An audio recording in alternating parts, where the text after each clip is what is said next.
नमस्कार, श्री स्वामी समर्थ. स्वागत आहे तुमचे सर्वांचे माझ्या यूट्यूब चॅनलमध्ये. चला तर मग आजच्या नवीन व्हिडिओला आपण सुरुवात करूया. अधिक महिना कुंभ राशीसाठी कसा असेल, चला जाणून घेऊया. ज्योतिषशास्त्राचा विचार केल्यास या अधिक महिन्यात रुचक राजयोग, गजलक्ष्मी राजयोग, गजकेशरी योग, लक्ष्मीनारायण योग, धनयोग आणि अनेक राजयोग जुळून येत आहेत. तसेच अधिक महिन्यात गुरुपुष्यामृत योगही जुळून येत आहेत. अधिक महिना हा भगवान श्रीहरी विष्णू यांना समर्पित मानला जातो. या काळात पूजा, दान, जप आणि आत्मचिंतनाला खूप महत्त्व आहे.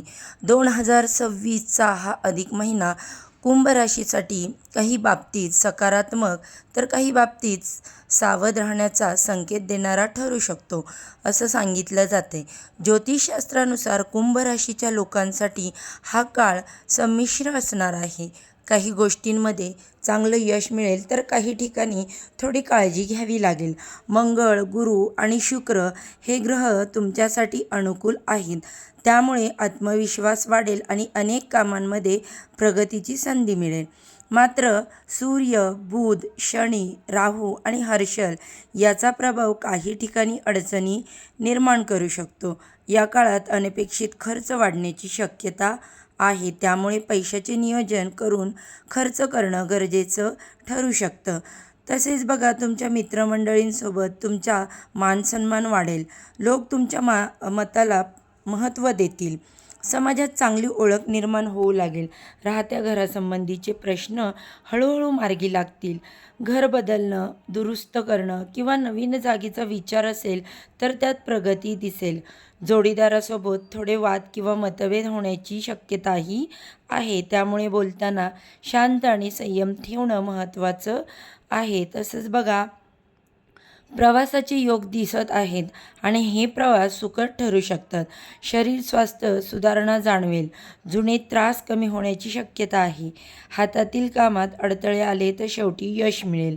स्थावर मालमत्ता म्हणजे जमीन, घर, वाहन यासंबंधीचे व्यवहार करताना सावध राहावे. कागदपत्र नीट तपासून निर्णय घ्यावेत. नोकरी करणाऱ्यांसाठी हा काळ काही प्रमाणात चांगला आहे.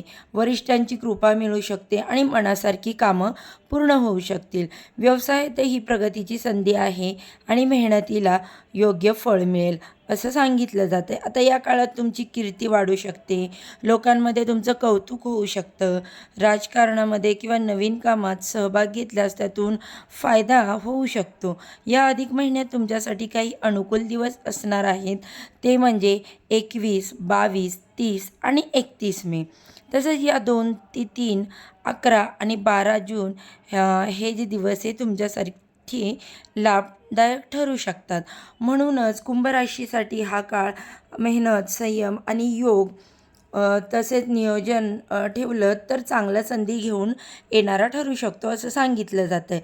या काळामध्ये कुंभ राशीच्या लोकांना कामात चांगलं यश मिळण्याची शक्यता आहे. नवीन जबाबदाऱ्यासुद्धा मिळू शकतात किंवा अडकलेली कामे पूर्ण होऊ शकतात. ऑफिसमध्ये तुमच्या कल्पनांना महत्त्व मिळेल.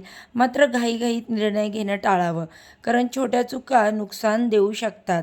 अचानक खर्च वाढतील. त्यामुळे विशेष घर, वाहन किंवा किंबहुना संबंधित जे काही कुटुंबाच्या खर्च असतात ते समोर येऊ शकतात. पैशाची गुंतवणूक करताना विचारपूर्वक करून घ्यावी, कारण ते निर्णय खूप महत्त्वाचे आहे. कोणावरही पटकन विश्वास ठेवू नका. आर्थिक व्यवहार करू नका, असा सल्ला दिला जातोय. नातेसंबंधामध्ये बोलायचं झालं तर प्रेमसंबंध आणि कौटुंबिक आयुष्य काही गैरसमज निर्माण करू शकतात. बोलताना शांतता आणि संयम ठेवा, महत्त्वाचं ठरेल. जुन्या मतभेदांवर तोडगा निघण्याचीही शक्यता आहे. कुटुंबासोबत वेळ घालवण्यास तुम्हाला मनशांती मिळेल. आरोग्याच्या बाबतीत बोलायचं झालं तर झोप कमी, मानसिक ताण व थकवा जाणवू शकतो. त्यामुळे स्वतःकडे दुर्लक्ष अजिबात करू नका. नियमित दिनचर्या आणि सकारात्मक विचार तुमच्यासाठी फायदेशीर ठरू शकतात. त्यातच अधिक महिना आपण भगवान श्रीहरी विष्णूंची उपासना करू शकता. कुंभ राशीसाठी विशेष फलदायी मानले गेले. या महिन्यात आपण विष्णू सहस्त्रनाम ऐकावे, ओम नमो भगवते वासुदेवा या मंत्राचा जप करावा, गुरुवारी दान करावा आणि दिवा लावून प्रार्थना करावी. त्यामुळे तुम्हाला नक्कीच मानसिक शांतता मिळेल आणि सकारात्मक ऊर्जा मिळण्यास मदत होईल. या काळात संयम, विचारपूर्वक निर्णय आणि अध्यात्माकडे लक्ष दिल्यास अनेक अडचणी टाळता येऊ शकतात.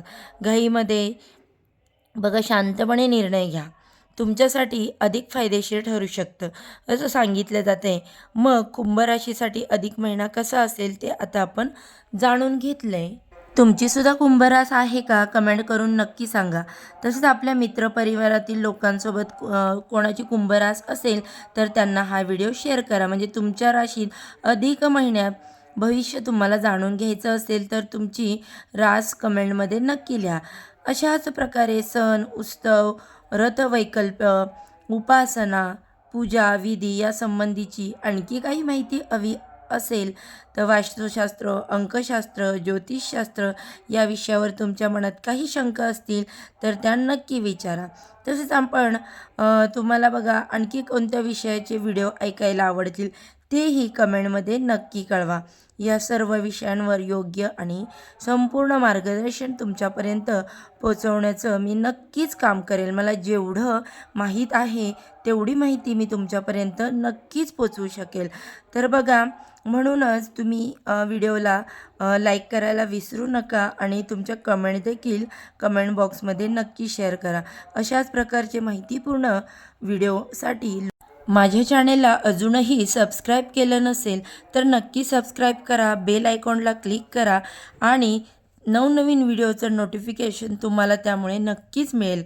तसेच योग्य आध्यात्मिक मार्गदर्शनासाठी माझ्या चॅनेलला नक्की सबस्क्राईब करा. चला तर मग आजच्या व्हिडिओचा इथेच एंड करते. उद्या अशा छानशा व्हिडिओसोबत, माहितीसोबत पुन्हा नव्याने भेटू. सर्वांना श्री स्वामी समर्थ.